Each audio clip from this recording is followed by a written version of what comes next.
Nobody parks a tractor like this for decoration. It's sitting here because it's between jobs.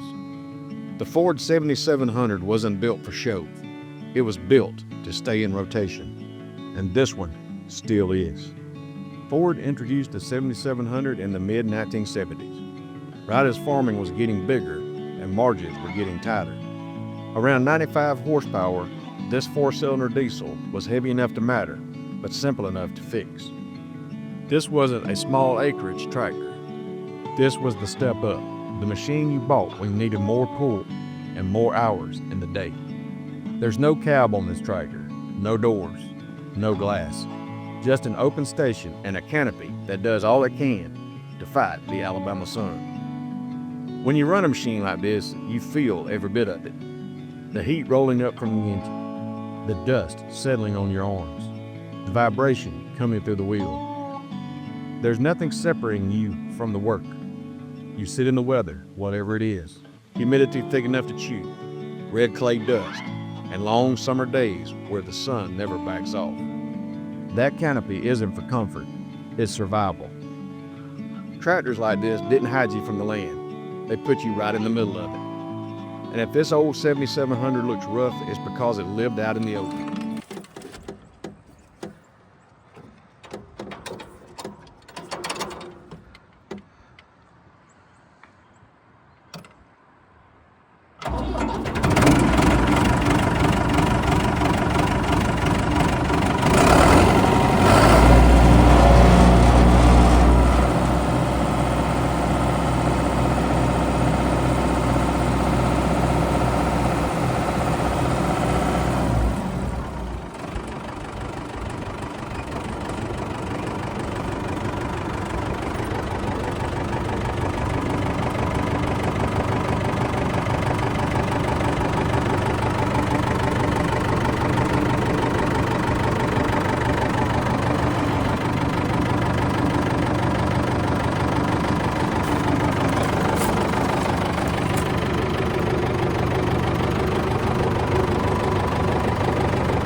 tell a tractor story by its metal.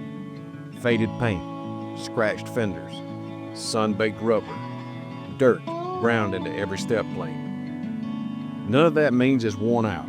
It just means it never stopped showing up. Some tractors get restored.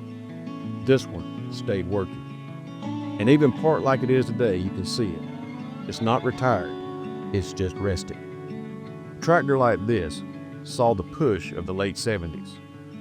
Bigger equipment, more fields, more pressure. And it saw the early 80s too, when the good years tightened up and some farms didn't make it. But the ones that survived had machines like this. Straightforward, durable. Built to carry the load when the world didn't give much slack. It's not polished, it's not restored, but it's still working. And out here in the Wiregrass, that still means something.